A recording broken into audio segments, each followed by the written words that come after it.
Big பாஸ்ல இன்னைக்கு எபிசோட்ல நேற்று நடந்த டாஸ்க் தான் கண்டினியூ பண்றாங்க. நேற்று ஜனனி யாஷியாவை காப்பாற்றுறதுக்காக அவங்களோட ஐப்ரோவை ப்ளீச் பண்ணிக்கிட்டாங்க. தென் ஐஸ்வர்யா சென்ட்ராயனுக்காக தன்னோட முடியை பாய் கட் பண்ணிக்கிட்டாங்க. அடுத்து மிச்சம் இருக்கிறது ரித்விகாவும் பாலாஜி மட்டும்தான். இவங்களை காப்பாற்றுறதுக்கு பிக் பாஸ் என்ன மாதிரி டாஸ்க் கொடுக்க போறாரு அப்படின்னு எல்லாரும் ஆவலாக வெயிட் பண்ணிட்டு இருந்தாங்க. அந்த வகையில் இன்னைக்கு ரித்விகாவை காப்பாற்றுறதுக்கு மும்தாஜுக்கு பிக் பாஸ் டாஸ்க் ஒன்று கொடுத்துருக்காரு.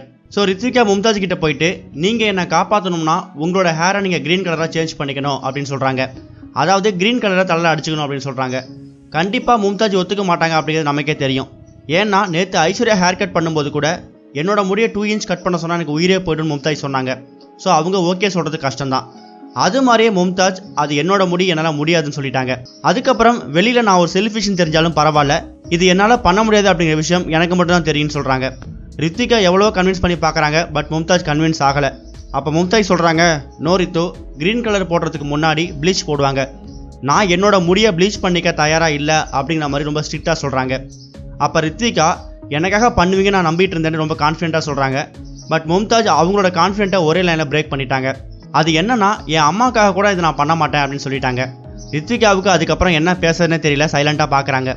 இந்த இடத்துல மும்தாஜ் கொஞ்சம் செல்ஃபிஷாக பிஹேவ் பண்ணுறாங்களா அப்படின்னு நினைக்க தோணுது. கேர்ள்ஸ் யாரும் அவ்வளோ சீக்கிரம் அவங்க ஆசைப்பட்டு வளர்த்த முடிய ஸ்பாயில் பண்ணிக்க விரும்ப மாட்டாங்க, அது ஓகே. பட் மும்தாஜ்க்காக விஜயலட்சுமி பாதுகாப்பில் சகதியில் படுத்து கிடந்தாங்க. ஒவ்வொருத்தவங்களும் அடுத்தவங்களை காப்பாற்றுறதுக்கு அவங்களால முடிஞ்ச விஷயங்களை பண்ணிட்டு வராங்க. பட் மும்தாஜ் மட்டும்தான் கன்வின்ஸ் ஆகலை.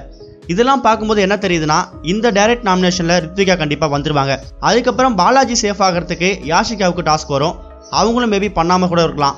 ஸோ பாலாஜி நாமினேட் ஆகிறதுக்கு வாய்ப்பு இருக்குது. பாலாஜி ரித்விகா இவங்க 2 பேர் நாமினேட் ஆனாங்கன்னா கண்டிப்பாக மக்கள் ரித்விகாவுக்கு ஓட் பண்ணி காப்பாற்றிடுவாங்க. பாலாஜி எலிமினேட் ஆகிடுவார். ஸோ இவங்க பண்ணுறலாம் பார்க்கும்போது இப்படி தான் மூவ் ஆக போகுது அப்படிங்கிறத கெஸ் பண்ண முடியுது. என்ன நடக்க போகுது அப்படிங்கிறத வெயிட் பண்ணி பார்க்கலாம். இதை பற்றி நீங்கள் என்ன நினைக்கிறீங்கன்னு உங்களோட கருத்துக்களை கமெண்ட் பாக்ஸை பதிவு பண்ணுங்கள். இந்த வீடியோ உங்களுக்கு பிடிச்சிருந்தா லைக் பண்ணுங்கள், ஷேர் பண்ணுங்கள். கனெக்டிங் டிவியோட அப்டேட்டை தெரிஞ்சுக்கிறதுக்கு சேனலை சப்ஸ்கிரைப் பண்ணுங்கள். இது வரைக்கும் கனெக்டிங் டிவிக்கு சப்ஸ்கிரைப் பண்ணனா மறக்காமல் சப்ஸ்கிரைப் பண்ணிக்கோங்க. உடனடி அப்டேட்ஸ் பெறுவதற்கு நோட்டிஃபிகேஷன் பெல்லையும் கிளிக் பண்ணிக்கோங்க.